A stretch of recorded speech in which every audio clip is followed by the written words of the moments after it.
Good morning SDTB students. I am Daljit, your Hindi teacher. Welcome to Hindi class. प्यारे बच्चों, जैसे कि हम पाठ नंबर 10 कामचोर पढ़ रहे हैं, तो इसमें क्या है, कुछ कामचोर बच्चों की कहानी है. जो बच्चे बहुत कामचोर होते हैं, बिल्कुल काम नहीं करते. अगर परिवार के मेंबर उनको काम बताते हैं तो वो काम करने की बजाय और ज़्यादा बिगाड़ देते हैं. हम इसका आधा लेसन पढ़ चुके हैं, आगे हम पढ़ेंगे. देखिए, इस धींगा मुश्ती में कुछ बच्चे कीचड़ में लथपथ हो गए, जिन्हें नहलाकर कपड़े बदलवाने के लिए नौकरों की वर्तमान संख्या काफ़ी नहीं थी. यानी कि नौकर तो कम थे. पास के बंगलों से नौकर आए और 4 आना प्रति बच्चा के हिसाब से नहलवाए गए. हम लोग कायल हो गए कि सचमुच यह सफाई का काम अपने बस की बात नहीं और न पेड़ों की देखभाल हमसे हो सकती है. कम से कम मुर्गियां ही बंद कर दें. बस शाम ही से जो बांस छड़ी हाथ पड़ी लेकर मुर्गियां हाँकने लगे. चल दड़बे दड़बे. दड़बे क्या होते हैं? जहाँ मुर्गियों को रखा जाता है उनको दड़बे कहा जाता है. पर साहब, मुर्गियों को भी किसी ने हमारे विरुद्ध भड़का रखा था. ऊट पटांग इधर उधर कूदने लगी. 2 मुर्गियां खीर के प्यालों से, जिन पर आया चांदी के वर्क लगा रही थी, दौड़ती फड़फड़ाती हुई निकल गई.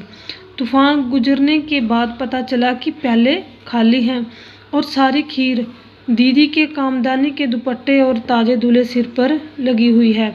एक बड़ा सा मुर्गा अम्मा के खुले हुए पानदान में कूद पड़ा और कत्थे चूने में लुथड़े हुए पंजे लेकर नानी अम्मा की सफ़ेद दूध जैसी चादर पर छापे मारता हुआ निकल गया. एक मुर्गी दाल की पतीली में छपाक मारकर भागी और सीधी जाकर मोरी में इस तेजी से फिसली कि सारे कीचड़ मौसी जी के मुंह पर पड़ी, जो बैठी हुई हाथ मुंह धो रही थी. इधर सारी मुर्गियां बेनकेल होते हैं बिना नकेल के, बेनकेल का ऊंट बनी चारों तरफ दौड़ रही थी. एक भी दड़बे में जाने को राजी न थी.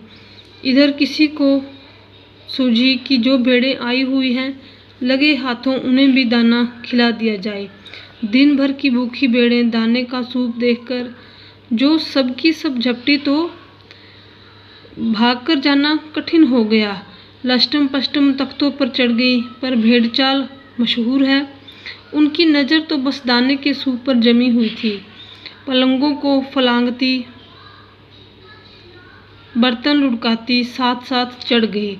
तख्त पर बानी दीदी का दुपट्टा फैला हुआ था, जिस पर गोखरी, चंपा और सलमा सितारे रखकर बड़ी दीदी मुगलानी बुआ को कुछ बता रही थी.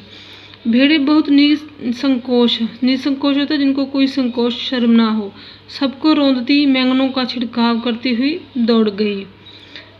जब तूफान गुजर चुका तो ऐसा लगा जैसे जर्मनी की सेना टैंकों और बम मारों सहित उधर से छापा मारकर गुजर गई हो. जहाँ जहाँ से सूप गुजरा, भेड़ें शिकारी कुत्तों की तरह गंध सूंघती हुई हमला करती गई. हज्जन माँ एक पलंग पर दुपट्टे से मुंह ढांके सो रही थी.